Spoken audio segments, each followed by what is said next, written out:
Good evening, everyone. Thank you for tuning in to this evening talk organized by the Jesuit of Malaysia, Singapore region. As you can see in the screen, the topic titled Walking with the Poor from Maintenance Church to Missionary Church. So before we proceed further, let us start with opening prayer. In the Father, and the Son, the Holy Spirit. Amen. Direct, O Lord, we beseech you, all our actions by your holy inspirations, and carry them on by your gracious assistance, that every prayer and work of ours may begin for always from you and by you happily ended. Through Christ our Lord. Amen. Seed of wisdom, pray for us. So at this juncture, allow me to briefly introduce to you our esteemed speaker, Father Willie M. Samson. Father Willie is a Jesuit priest and presently the chaplain of the Jesuit Mission Station in the Diocese of Caloocan here in the Philippines from 2018 and 2023. He was ordained in 2003 in Ateneo de Manila and was assigned in prison ministry and worked in a New Bilibid Prison and Correctional Institute for Women from 2003 and 2008. He had been working in various ministries prior to his current assignment. He is also a retreat giver, spiritual advisor, resource speaker on spirituality, and author of 4 books on spirituality, including the award-winning book, Pitik Bulak Meditation, a 30 spiritual detoxification. So without further ado, let us welcome our speaker for tonight, Father Willie Samson. Thank you very much, Jackley, for your introduction. So, good evening to everyone. So, let me now begin my presentation with regard to our own desire here in the Diocese of Caloocan to move from maintenance church moving to the missionary church. Allow me to begin with sharing my own presentation to begin my talk for today. I remember 6 years ago, because this is now my 6th year in Caloocan City or in Diocese of Caloocan, when I was asked by my provincial to come here in Caloocan to manage one mission station to be able to assist or to help the poor here in Caloocan City. At least for a backgrounder, the main reason why I was actually here in Caloocan is because in 6 years ago, Caloocan City or the Diocese of Caloocan became the center of extrajudicial killings here in the Philippines. During those times, at least 2 to 5 people are being gunned down or killed because of the government's fight against drugs. Unfortunately, most of the time, the victims of this drug war are the poor. And also, it is also unfortunately that many people or victims of these extrajudicial killings are actually innocent. They are just mere users of drug, but they are not drug lords. So that in the end, the Bishop of Caloocan, Bishop Pablo Virgilio David, have asked different religious congregations if it is possible for us to come in Caloocan to be able to run one mission station, to be able to support the poorest of the poor in fighting against extrajudicial killings, as well as also to assist the poor people in their own struggles against poverty. So when I came here 6 years ago, I remember that what I did first was actually to come to Bishop Ambo, the Bishop of Caloocan, and I said the following question: Bishop, what do you want us or the Jesuits wants us to do in the mission station? Immediately Bishop Ambo said, Willie, Father Willie, I know that you can do many things in Caloocan because you are a Jesuit. And in terms of connections, in terms of your ability, I know that you can do many things here in Caloocan, but he said, what I want you to do for the next 6 months is just to be with the people, just to be there and learn from the people, be the presence of the church in Caloocan City. So this is what he said, be the presence of God to the people and immerse and listen to their longings. I suddenly realized during that time that immersion or being with the poor just to listen for them is actually very important to begin my mission, because I need to understand the place. I need to understand the people. I need to understand the culture of these people. That's why listening is actually very important, so that what so that my intervention, the things that we are supposed to do here as Jesuits, is more or less what the people is requiring us to do, especially Bishop Ambo. There are 5 components in our own desire to move to become a missionary church here in Caloocan City. The first is incarnation. Incarnation is basically what Bishop Ambo said to us, that it is important for us to have that presence of the church in the people, to assist them, to guide them, to walk with them, is actually very important. Such presence is actually immersion. The second is what Pope Francis wants us as a church, that we are supposed to go to the periphery. And this is very, very important. It is also good to realize that the reason why we need to go to the periphery is to become the presence of God and His people. Because I realize, and I do not know in your own country, that here in the Philippines, the people or the poor people said, it seems that the church is not for the poor. The church is actually for the rich. This is what we are always hearing when we are, in a way, trying to listen to the poor. That's why presence is necessary, because presence is actually one way of immersing ourselves here in Caloocan. The other thing is the importance of accompaniment. Yes, we know that we can do many things here in Caloocan as a Jesuit, but the accompaniment is very important to walk with the poor and just to let them know that they are not alone. And of course, the last one is to be able to empower the people by allowing them also to discover that they can also do something against the different social issues that they are facing here in Caloocan. So 5 important operating words in our own mission. Incarnation, which is immersion, going to the periphery to become the presence, to accompany the poor people so that we may be able to empower them. I remember many years ago when I started immersing myself, because I want to know and I want to understand the people. In my 6 years of stay here in Caloocan City, which is, for your information, my sisters and brothers, according to the recent survey, that Caloocan is the 27th most populous city all over the world. Just imagine, there are so many people here just in my own place. The Jesuit mission station, at least more than 28,000 people in my place. And I'm the chaplain of it. Just imagine 28,000 people for one Jesuit, because usually the ideal for a certain mission for one chaplain is 2,000 people to one chaplain. But here in my place, 28,000 people for one chaplain. So what is my experience here? The first one, I realized that when I came here, the church is actually filled with people. No, I cannot deny, because there are many people attending the mass here in the Philippines, but I realize that the poor, that the youth are not attending the mass. Most of those who are attending the mass are senior citizens, 50 years, 60 years and above.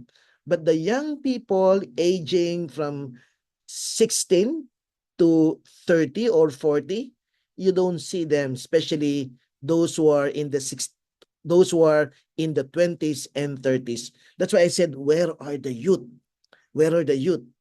Second, I realized also that it is not only the youth which is actually missing. I realized that males are also not attending the mass. I do not know in your own country, how's the youth, how's the male? Do they attend the mass? Do they attend the religious formation or Catholic formation in your own churches or parishes? But here in the Philippines, I realized that less and less youth and males are attending the mass or religious formation. We also realize that in the end, it is an illusion here to say in the Philippines that we are always saying that here in the Philippines, 95% are Catholic. No, that's the number of people who are actually Catholic here in the Philippines. But unfortunately, my sisters and brothers, even if there are 95% Catholic here in the Philippines, only 6%, not 10%, as the survey will say, only 6% attends the mass, or in other words, are active in the church. I also recognize that in the recent national election done was also an eye opener for us, because the church aggressively, in a way, promoted for Lenny Lobredo, one of the candidates. But unfortunately, even if the church is in a way promoted or supported Lenny Lobredo, Bong, or the president, Bongbong Marcos won the election. Even if the church is actually trying, vote for Lenny, but the people did not listen to the church. So it was an eye-opener for us. We also recognize here that in my own immersion, that the poor needs shepherding. What they need here is actually inspiration, because they feel that this is basically the reason why the church should be in their own places.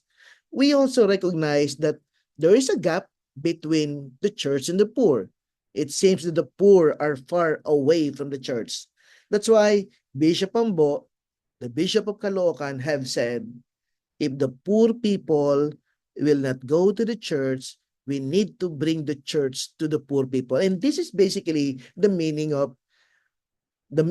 of a church for mission, or a missionary church. We are supposed to go to the poor, because the poor are not attending the mass or not going to the church anymore. So we need to bring the church to the poor. And this is basically what we are doing here in Caloocan City. We also recognize that we've never empowered the poor. The church failed to empower the poor. The poor remains subject of evangelization. So therefore, we realize that the call for us is to allow the poor to become also evangelizers. The other thing is, just for your information, are we doing our best, or the Catholic Church here in the Philippines? These are actually some data taken from Social Weather Station survey done in 2021. Only, take note, 6.3% of the total Catholic population, which is 96%, attends the Sunday Mass. Here in the Philippines, 92.7% is actually a Christian population. That's big. But out of this 92.7%, 85% are actually Catholic. But unfortunately, for this 85% Catholic, 96.7% are unchurched or unrich. In other words, they don't attend the Mass. In other words, they don't go to any church services. In that recent survey, this is also very revealing that most of the church programs are actually parish-centered. There's no program that in a way will go out of the parish and will try to reach the people or the poor outside. We don't do that. Most of our programs are parish-centered. With regard to the weekly attendance, no, in 1981, take note of this here in the Philippines. In 1981, here in the Philippines, 64% attends the Mass or the Sunday Mass. Unfortunately, in 2021, it went down to 37% attending the Mass.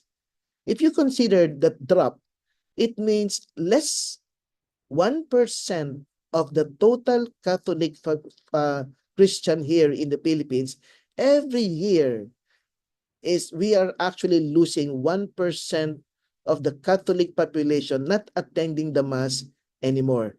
1% every year. We lose 1% every year. But if you translate that 1% every year, it means that 800,000 every year here in the Philippines will not attend the Mass anymore. Now take note of when we compare our own attendance to the other religion. The Muslim here in the Philippines is 4% of the total population. But take note, out of this 4%, 82% of them attends their religious services. The Iglesia Ni Cristo is only 2% of the total population of the Philippines. But out of this 2%, 71% attends their religious services. Now, Catholics is 85% strong. Unfortunately, from this 85, only 37% attends the Mass. Look at the youth attendance. From 18 years old to 24, only 33% attends the Mass. 25 to 34, only 38%. 35 years to 44, only 38% attends. 45 to 54, only 44% attends. Because in reality, when you look at the people attending the Mass here in the Philippines, most of them are senior citizens. The young people, the male, are actually very few attending the Mass. So, if this is our own context here in the Diocese of Caloocan, which I can feel can also speaks in terms of the general trend here in the Philippines, we have decided to take 3 important directions to move from maintenance church, moving now to become a missionary church. And this is what I want. We are being invited by Bishop Ambo, our own bishop, to search for the unchurched. Not just to take care of those who are attending the Mass, because those who are attending the Mass is only 4 or is only 6%. We are supposed to search for the 94% who don't attend the Mass anymore, or they don't go to any formation or religious formation for the Catholics. 3 directions. First, there's a call for us that, in a way, a call from mere shepherding to allow these people to become fishers of people. In other words, empowerment. We need to empower the poor to allow them to become missionaries also. We also recognized a call from maintenance church, moving now to become a missionary church. In other words, the invitation for all parish, for all religious organization, for all the religious institution, nuns, priests, to leave their comfort zone, the walls of their parish, the walls of the convent, and search for the poor. And the last one is a call for transformation from mere sheep, the poor, to becoming shepherds, formation. 3 important components as a missionary for the poor. Empowerment of the poor, leaving our own comfort zones, be a missionary, and also form the poor to become evangelizers also. They are not supposed to be subjects of evangelization only. So, our old mission is find the lost sheep, but our mission is, or the new mission is, find the lost shepherd also. We realize that according to the Bible in Matthew 9, we also recognize that the harvest is plenty, but the laborers are few. So in our own desire to search and also to fish into the deep, and not just to fish into or inside the parish, we decided to become a missionary church. So most of our own masses, or many of our own masses, are not being done anymore inside the church. Most or many of our own masses now are being done on the streets. Like in the picture that you can see right now, that's me presiding the Sunday Mass in one of the informal settlers' place or poorest of the poor areas place. We need to leave our own comfort zone. Why? Because we believe, as our Bishop Ambo will always say, presence is the essence of mission. We are not supposed to give support or for financial needs, no? Our aim as a missionary church is to bring presence of God, to bring a presence of the church, because this is now the essence of the mission. Bishop Pombo said, if the poor will not go to the church, we bring the church to the poor. And this is what you are now seeing. This is me attending, presiding the Mass. And the Mass is actually not in the chapel, not in big parishes or church. It is on the streets. We organize the people to bring some tables and also chairs, and then we said the mass there. Street mass. Bishop Cambo said, the poor are not only in the peripheries of the society, but they're also in the peripheries of the church. That's why the people or the poor people, we say, the church is not for the poor. And this is what we are, in a way, trying to tell them, no, that's not true. The church is for the poor. That's why we need to go out, leave our own parishes, leave our own comfort zones, and go to the poorest of the poor and bring all our sacraments and also the presence. It is clear that the marching order of Pope Francis, go to the periphery, go to the periphery.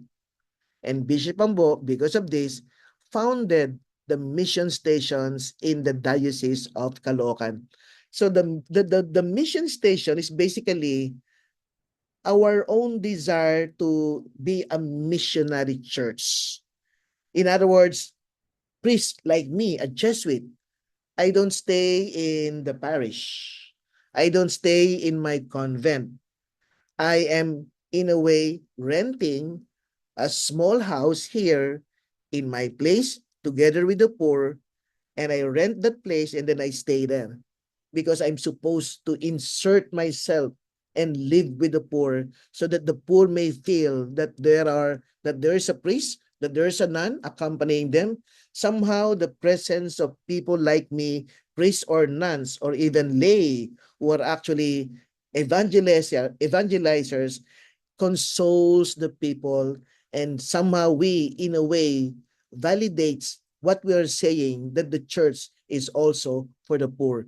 And the poor are, in a way, so consoled. They are so happy when they realize that people or priests like me is just is actually one of their own neighbor. You don't go to the parish to talk to a priest. You don't need to go to a cathedral or to a convent to talk to a nun, because we are here. And for your information, my sisters and brothers, there are right now 20 mission stations here in Caloocan. And the mission stations are being managed by religious sisters, religious fathers like me, and also some diocesan priests who wants to help us in managing the mission station. So the mission station are just small chapels, no? That's why Bishop Ambo said, we cannot even claim to be a church without being a missionary in our orientation. So maybe it's also good to reflect right now, my sisters and brothers, in your own churches, in your own country or places. Can you say that you are also a missionary church in orientation because you decided to leave your own comfort zones and do something and allow the people to feel that you are actually there because you are physically present, you are not beyond reach. They can also see you every day, and somehow they can feel that you are just in their own neighborhood. So what is a mission station? Well, a mission station is an extension of the parish to reach the people in the peripheries.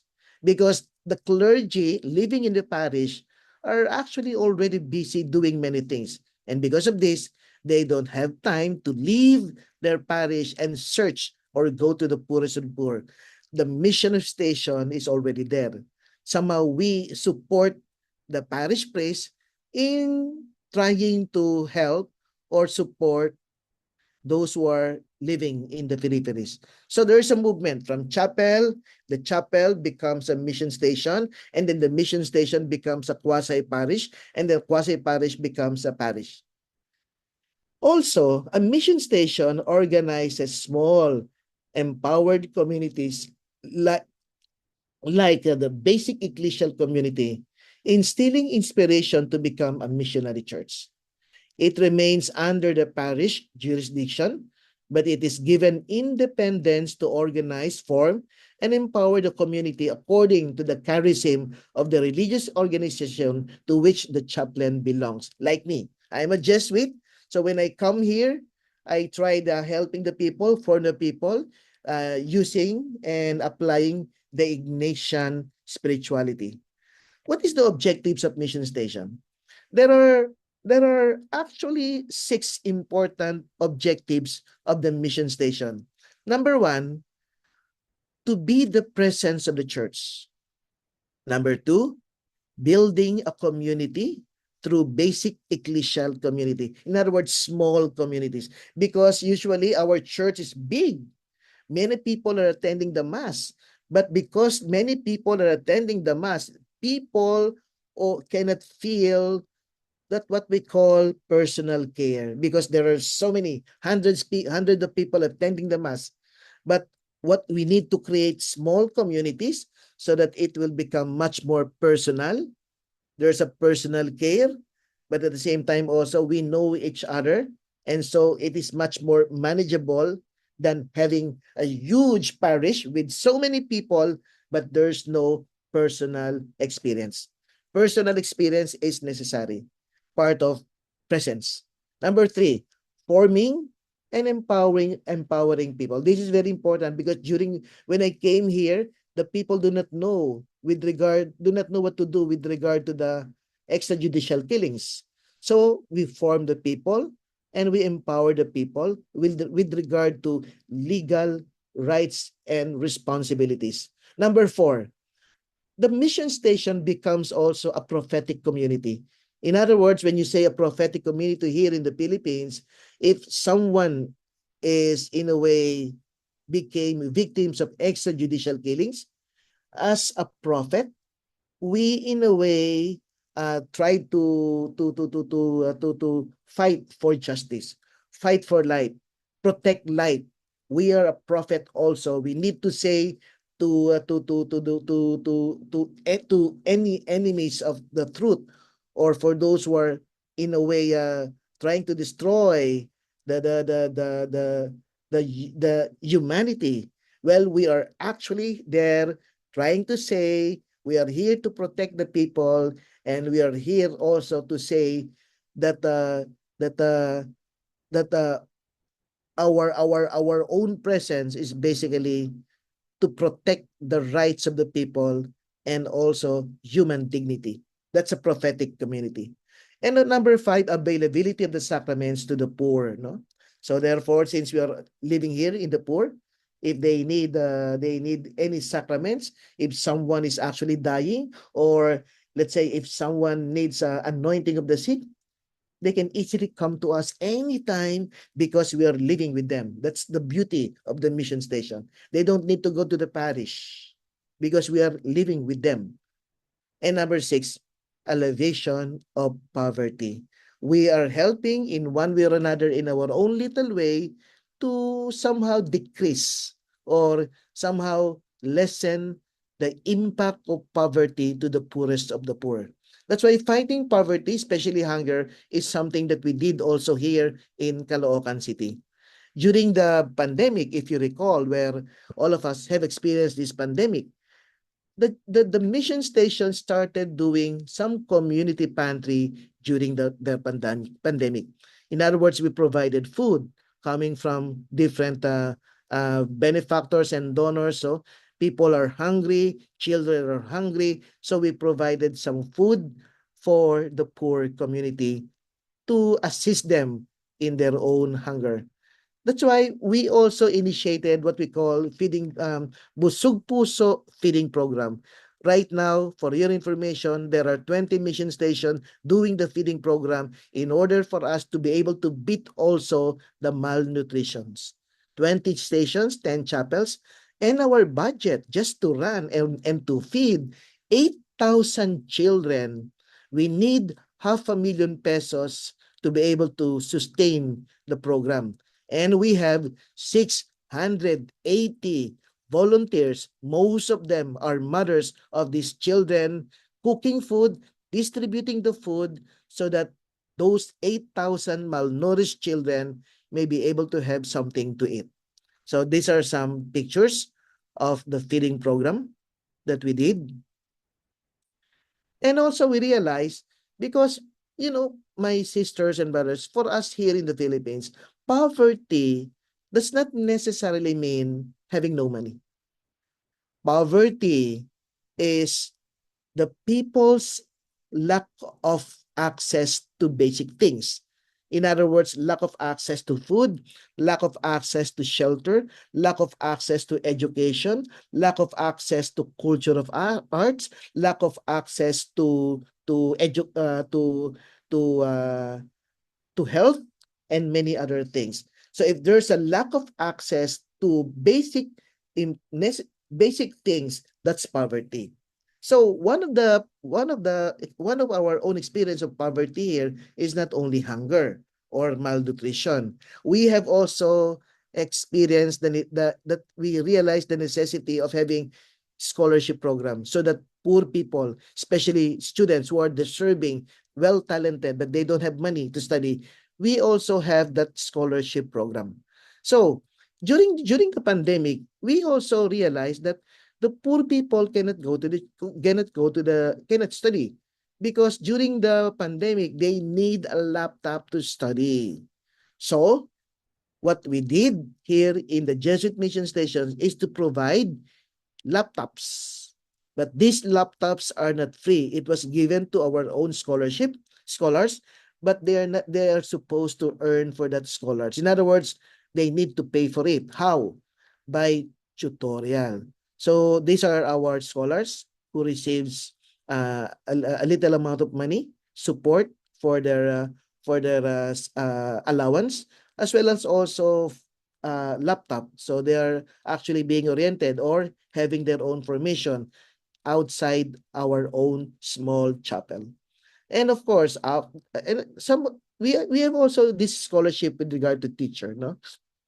So teachers as scholar. So education. Now, if you look at the picture, there's this is actually a tutorial session being done by our scholars, because they need to teach. They need to teach little children to be able to pay the laptop.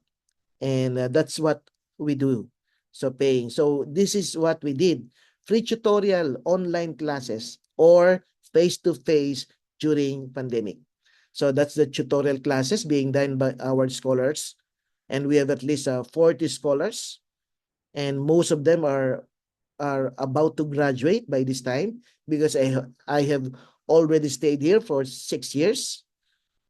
And of course, this is also, we also distributed school supplies for little children to support their study.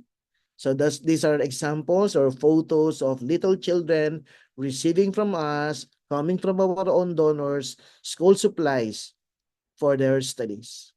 We also realize the importance of formation of our children.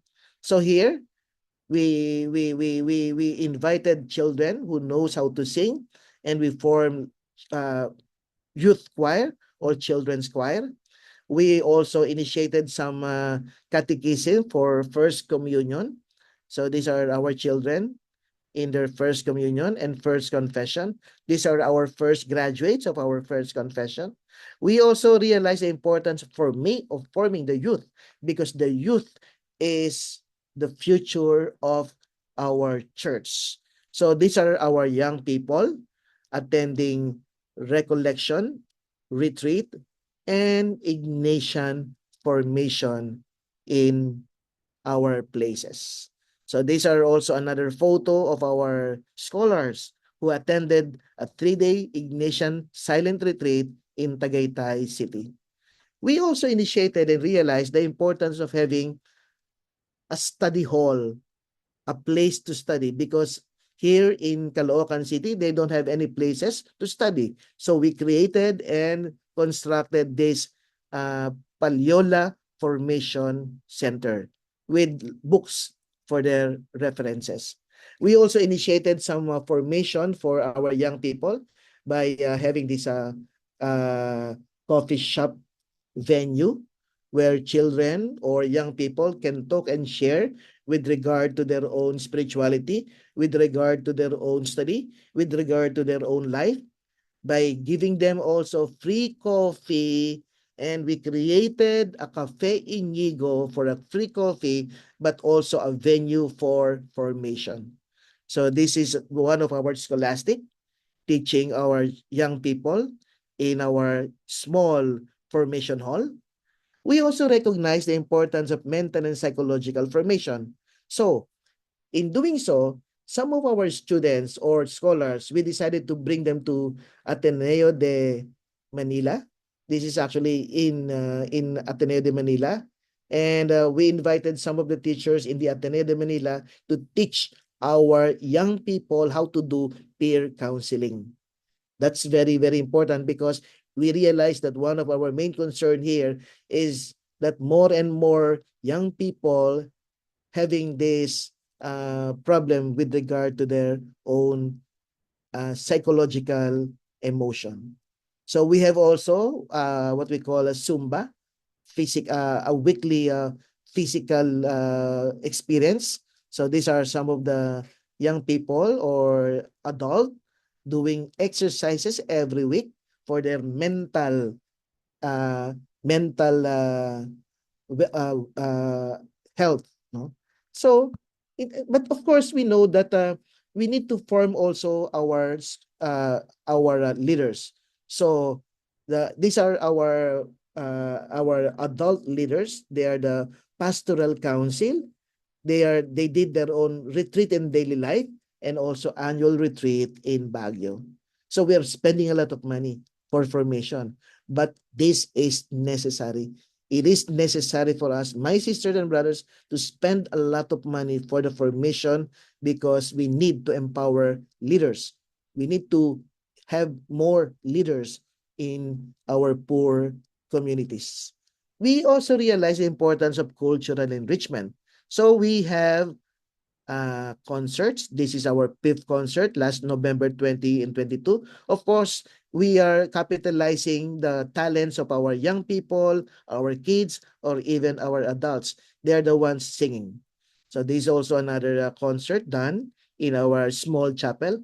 Look at the background of that is actually our chapel. That's my chapel.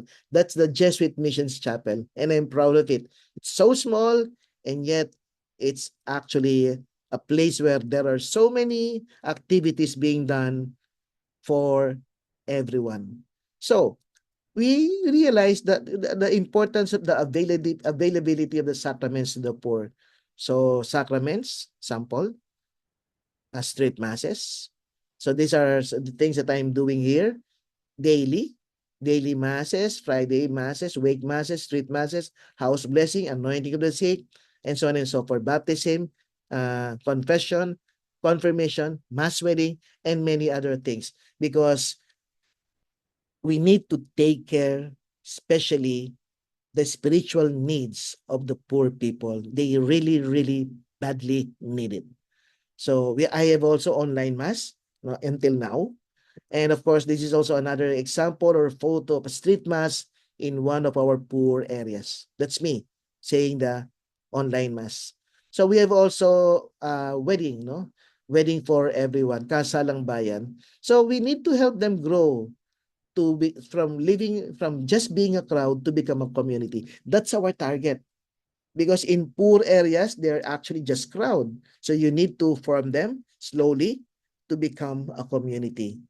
So we need to assist them also to discover their own identity and mission, that they are not just mere subjects of evangelization, but we are empowering them to become evangelizers. So these are some photos of Jesuits and sisters attending the giving anointing of the sick or praying for those who are sick. So so so it reminds me of what Pope Francis have said. Today, people are suffering from poverty, but also from lack of love. So, through the listening and dialogue with the poor, somehow slowly we were able to somehow allow the poor to recognize and to see that the church is also for the poor because we are there. We are 24 hours, 7 days a week. We are accompanying and we are always in the present. We are always giving our own presence, especially for the poorest of the poor. We need to leave our own comfort zones because there's no miracle inside our own comfort zone. And our own comfort zones are the four walls of our parish.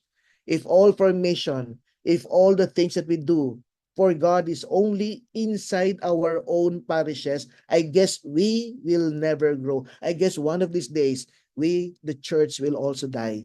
We are supposed to be a missionary. The disciples of Jesus are being sent. They were sent to go out.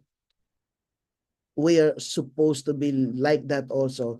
The church should send all of us because all of us should become a missionary.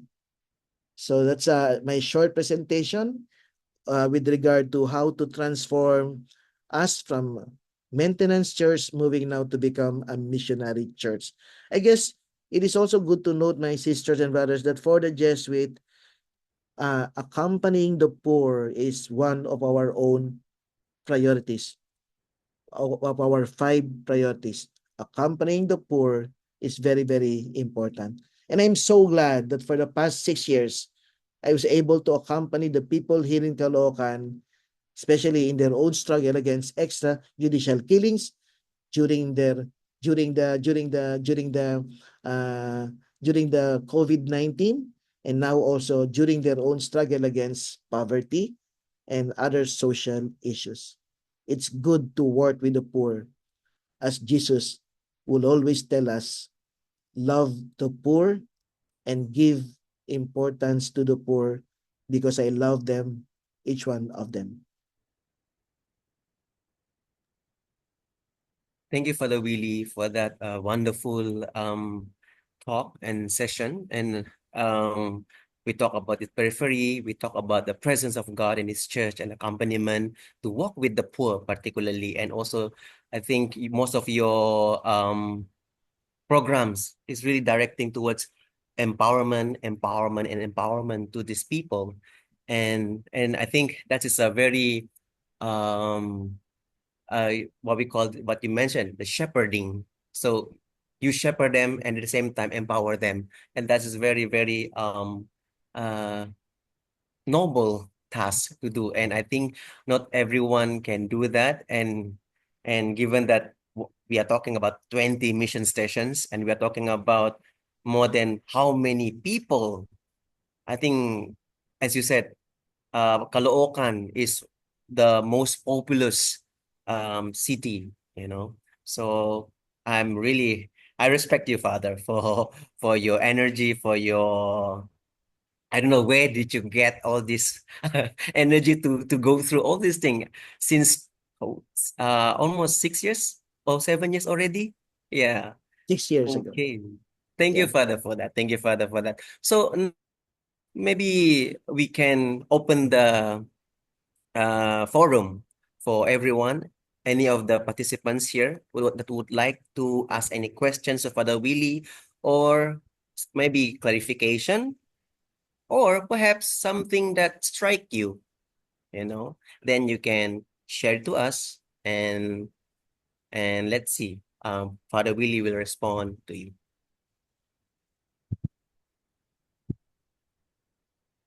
maybe before anything else, or for any question, maybe it's also good to answer also your question with regard to where do I get my energy? Oh, yes, yes, yes, Father. Please. Of course, I will always get my energy from my prayer, no? From my prayer and from my daily masses. But I cannot deny also that the main source of my own energy is also coming from the people, Mm. because they're always helping me also. That's the beauty of working with the poor. If they realize that you are there for them, all out sila. They will always come to you and help you, especially if you have learned how to organize them. So the key here is organization, and then you empower them. And when you empower them, everything will be very, very easy because they are so consoled, they are so inspired by a certain leader, maybe like me. And because of this inspiration, they realize that they need to support, but at the same time also they realize that they are part of the mission. So there's a certain embracing of the mission. It is not more on they are being the object of the mission. They are, in a way, in other words, since they realize that they are not just the ship, but they are also being invited to become shepherd. And so when they become shepherd, then they are actually a very, very powerful force to help you. So it's not really tiring. All you need to do is actually to guide them, to plan with them, to walk with them, and then it's not tiring. But at the same time, of course, in the end, no, even if it is tiring, if you know, if you know that this is what God wants you to do, it becomes easy also. It's difficult to work with the poor at the very beginning, but if you can get the support because you have, in a way, accompanied them, empowered them, and then they realize that they're also shepherd like you, then and then they will help you, and everything will be so easy. Mm. Wow. Thank you, Father. Thank you, Father. There's one message from Sarah. He said, Father Willie, I just want to say what you are doing is so inspiring. Yes, it is indeed, indeed, indeed. Father, maybe before anyone, if there's no question so far, can you just share a little bit about, I think, because I know Father Willie. So Father Willie shared to me something about the crumbs, the bread crumbs. So Father, maybe you can share that a little bit more. Yeah, yeah. It is written in the Bible, no? Anyway, I'm sure any one of you are have oriented with regard to the Bible. If you realize this beautiful story about the multiplication of bread, no, remember that when the Lord Himself decided to feed 5,000 people, and then after the feeding of the 5,000 people, there are lots of excess. And the first word that Jesus did is actually to tell the disciples, gather all the fragments, gather all the leftovers, nothing should be wasted. I realized that this is also what the Lord is also telling all of us, my sisters and brothers. Sometimes when we look at the poor, we feel that they are actually fragments. They are just excesses.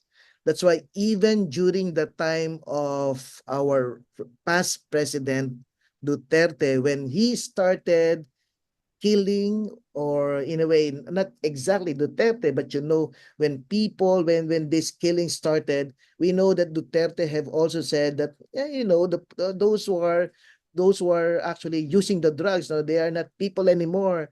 No, it's their excesses, their fragments. They're not actually part of the society, and so killing becomes very, very obvious here in our country. But the Lord said no. Each person is actually very important because each person is loved by God. Each person was actually created by God in his own image and likeness. That's why gather them. Nothing should be wasted. Each person is actually very important. They may be at loss. That's why we need to find them. We need to form them. We need to awaken their own capacity and potential to become a good person. We need to search them and we need to gather them because the Lord said, nothing should be wasted. Each one is actually very important. That's why what happened after that beautiful story, there's a gathering. And according to that beautiful pericope, that the disciples or the people were able to gather 12 baskets of food or bread, which is in a way, we can say this is the 12 tribes of Israel. In a way, when you gather the poor, the way I have experienced it right now, when I started gathering them, they became so energetic. They are now evangelizers, especially in our own basic ecclesial community. They are just ordinary people at the very beginning, but now, no, they are leaders. Our young people, they are, this is actually one of the recent miracles that I have experienced here. I started getting all those children who are actually, some of them are just garbage collectors, no? Some of them are just playing there on the streets. They don't have anything or nothing to do. Ordinary children. I gathered them and then I asked someone to teach them how to act, how to sing. You know what happened? In 1 month, we were able to somehow produce one musical play, no? One musical play where these children are the ones actors and actresses. They're just ordinary. But because they have felt that they are loved, then from there they discover their own identity. So gathering of fragments is very important. And most of the time, these fragments is actually the poor people in our own society. But in the end, I beg to disagree, but they are not really fragments because they are actually also bread. They are actually like, they are also bread.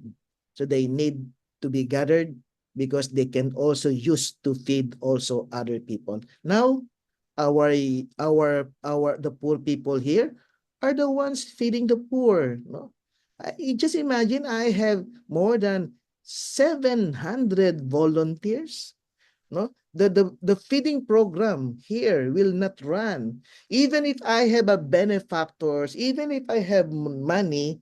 But if I don't have volunteers, which is most of them are coming from the poor, it will never succeed.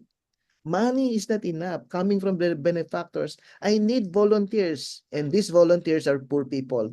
Before, they are just begging, they are just looking for any support. But right now, they are church members.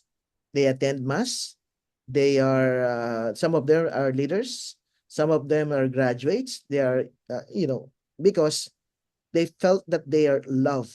And when someone felt that they are loved, they discover their own potential. Wow. Thank you, Father Willie. Thank you, Father Willie. There's one question here, Father. It says here, Shalom, dear Father Willie. It is truly spirit-led mission that you are in. Praise the Lord. Is Caritas involved in such missionary in the Philippines? Yeah. Caritas is actually all over the Philippines. No? So there is a Caritas Manila, Caritas Philippines, Caritas Caloocan. They are actually deeply involved, especially during the pandemic. Until now, they are deeply involved in many ways. First, in a in a scholarship program. During the pandemic, they provided food for the hungry. During the storm or flood, they provide rice or food for the hungry. So the Caritas is actually very, very active here. Thank you, Father. I hope, Jen, that answers your question. Yeah. Anyone else from the audience would like to ask question? You can ask directly.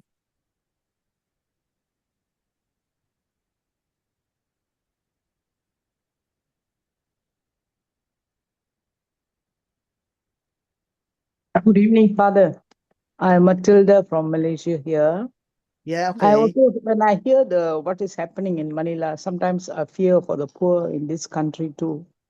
If are they neglected? Because I wouldn't know. I wouldn't know where we provide food like rations every month, and communion is given to the poor. I mean the homebound. But I do not know what's the background within the poor people, you see. But I fear that this might happen in any country. It can happen anywhere. So I think the church should wake up and come to senses. Don't only think of the people who are coming to church, Because people who are coming to church, they're all well off. They can dress, they can buy a car, drive a car, and they come as a together. But these poor are the ones who have been neglected. I really appreciate what you are doing, Father Willie. Yeah. Thank you Yeah. very much for your sharing. Actually, in reality, when I started helping the poor, I realized also one thing. There are so many people who are actually wealthy or rich. They want to help, but unfortunately, they do not know where to go or where to help. But when I started this, let's say, different programs here, like a scholarship, feeding program, and many other things, people started coming in and supporting me. That's why I am in a way surprised that even if I need 500,000 pesos every month to feed 8,000 children, it is not actually my problem because money is actually coming in. So I realized the importance of allowing also the poor the rich people to experience their immersion. They need to immerse and live and at least a day or even half a day or even 1 hour just to be with the poor to in a way allow their senses to see to experience it. That's why I have so many volunteers. Every now and then, people will come to me and said, Father, I'm giving you 10,000 pesos. Father, I'm giving you 200,000 pesos. And then, why? For the feeding program, to feed the children. And then I'm going to tell them, thank you very much. And I am accepting it. But is it possible for you to see the feeding program and to do the feeding for the children? We will cook it, but you do the feeding, help in the feeding, and some of the benefactors will come, and then they will do the feeding. They will help in the feeding, and then some of them are actually crying, no? They are actually in tears because they said, Father, now I realize the importance of being here. So it is not just all about money, because love is not all about money. Love is actually we allow people to feel us. And then when the poor people realize that these people helping us are rich people, they said, Father, we are so blessed because the poor people is visiting us. Now suddenly the gap between the poor and the rich is slowly in a way decreasing because there's now an interaction between the two. That's why I'm always saying, thank you for your money, but can you come? Because that's the word of Jesus, di ba? The word of Jesus said, Lord, where do you live? And the Lord said, come and see. It's like, Father Willie, where do you do your feeding? Come and see. Because there's always a transformation of hearts when we are, in a way, immerse ourselves into those areas where where hunger, poverty, sins, darkness is actually already there. So slowly, this is my aim also, to allow more rich people, especially the young people, to do some volunteering also, because it's not all about money. No, it doesn't necessarily mean that helping the poor is giving money. It's actually also volunteering. We need the manpower to do it. That's why formation is very important. That's why we are spending a lot of money for formation, because this is actually very important. That's why I'm always saying yes when some of our benefactor will say, Father, can you give us a recollection? Father, can you give us a retreat? I will say yes, because I need to form them also. I need to take care of them also. That's what I'm doing right now. The opening of their own eyes to be able to see what counts most. Thank you, Father Willie. I think when I asked you also, I think this is part of it also, that you willingly said yes for this session for all of us. And I hope this little glimpse of what Father Willie is doing also inspire you. And I hope one day I would like to also invite you guys to come also to the Philippines and see firsthand what Father Willie is doing in the mission station, you know. Because for me, because I also went to the station and I've seen with my own eyes how these people from being just ordinary people, but now, especially the youth, they are becoming the leader. They are the one guiding the young ones, you know. So it is very inspiring to see the trend and the cycle continues, you know. So I hope you will have a chance to come to the Philippines and go to and visit Father Willie's place. You know, for your information also, did you know that here, there's this certain group who are actually students from Australia, Sydney, Australia, in Aloysius School, no? Twice a year, at least 50 students coming from Sydney will come to the Philippines for an immersion to prison, immersion to mountain province, immersion to here in my place.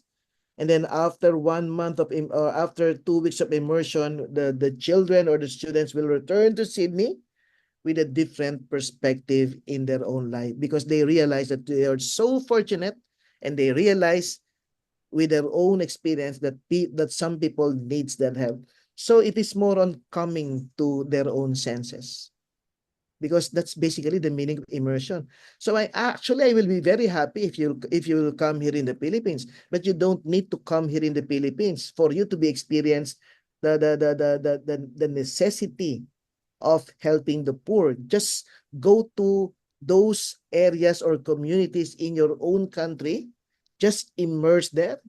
That's why presence is actually the essence, no? That's why even for Jesus, when he decided to jump out of heaven and immerse himself to become like a man, is actually an immersion, because immersion is the beginning of our own realization and awareness that we are actually being invited by the Lord to make a difference to other people.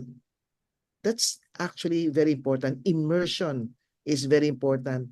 It's like our own baptism, because in the baptism, in the sacrament of baptism, when someone is immersed in the water, and then after the immersing, that person is a new person anymore.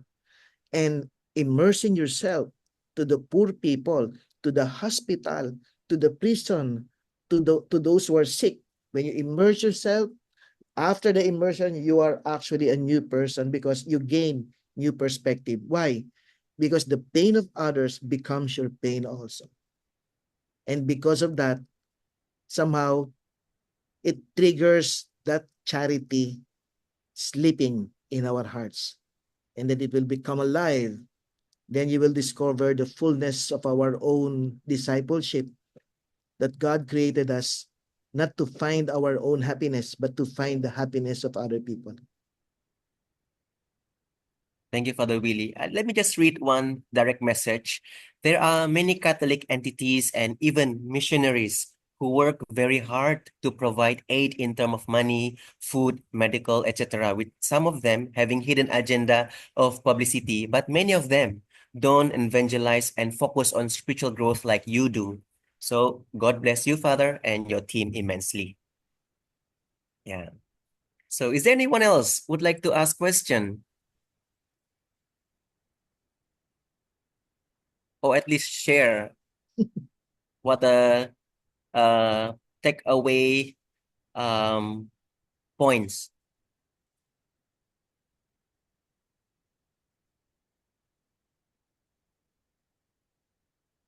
And meantime, I will just send this link of the mission station and the group chat. You can click on that and you can see the mission station of Father Willie.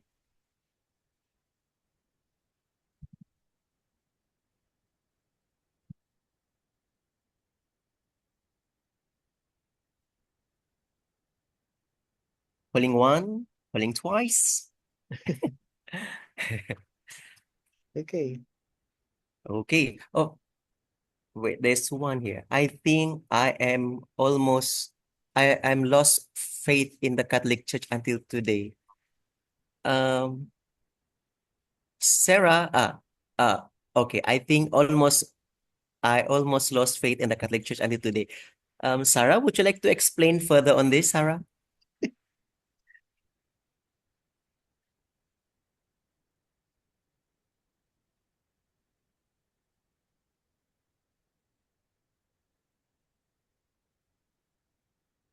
Okay. All right, it's okay. All right. So it's 9 o'clock. Oh, Father, is there any maybe last few words before we close this officially? Well, the only thing that I can say is someone have asked me, Father Willie, I know that you're leaving the Jesuit mission station. I'm leaving. Could you say that after 6 years, they are not poor anymore? You know, I know that they will still be poor. They will still be poor because it's a different poverty is actually deeply embedded, no, in this community. That's why they will still be poor. But you know, in the end, it is not more on I will be living because they are now okay. No, they will still be poor. But at least I know that for the past 6 years, we have in a way have seen the potential of fighting poverty by helping each other. But at the same time, also as a person or a missionary, because all of us are missionaries, we are supposed to do something that we are supposed to do or the will of God with or without result. No?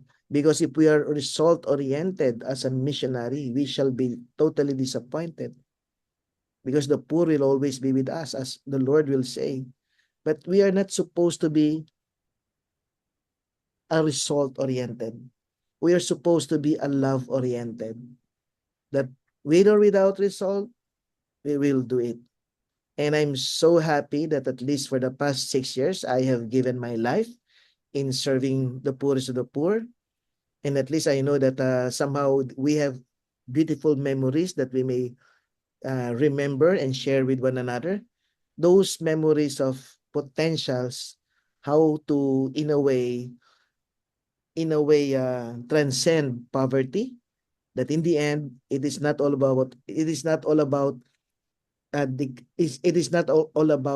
addressing poverty directly, but it is more on empowering people and recognizing that the most important thing is not all about material wealth, but it is more on love, beautiful community, united community, traveling or journeying together towards a beautiful future, which we may it may not come, but at least we have a beautiful journey of journeying together, and I guess that's the most important thing. My father, there's one question again. Father Willie, does one immersion in different people in need first then discern on which mission to take in as priority? Yeah, yeah. Maybe it's also good to note that each person has certain potentials of charism. That's why in terms of immersion, I cannot say, oh, go to the hospital or go to prison. No, you need to ask yourself, where am I being led to? That's very important, eh? Because I need to know also my own charism and my own talents, because this is where God is actually calling you. Take note that vocation is basically an intersection between talent and also need. If the talent, or if your talent and the need is actually in a way coincide or cross, that's actually a mission or vocation. So ask yourself, what are your talents? And then second question, what are the needs that I see in my community? And then you respond to that needs that you feel that you're being drawn to, and then immerse in that area. And then from there, it will bring you to discover more and more areas where God is actually leading to. The most important thing is actually prayer, no? For Saint Ignatius of Loyola, it is more on becoming more aware into that inner, no, inner movement that's happening inside us. You follow that inner movement and you will never get wrong. I think it's also what we call the desire also, right, Father? Yeah. The So, desire. yes. Is there anyone, any more people want to ask question? If there is none, we will do the closing prayer, and after that I will invite Father Willie to give us final blessing. All right? Okay. In the name of the Father, and with the Son, the Holy Spirit. Amen. Thank you, Lord, for the blessings you have bestowed on our life. You have provided us with more than we could ever imagine. You have surrounded us with people who always look out for us. You have given us family and friends who bless us every day with kind words and actions and teach our hearts to be like yours. Mold us and guide us so that we too, in our little way, be the presence of God and His church. And I may now invite Father to give us the final blessing. The Lord be with you, And with your spirit. and may Almighty God bless you and your ministries, the Father, the Son, and of the Holy Spirit. Amen. Thank Thank you you. so much, Father Willie, for your Thank you time. also.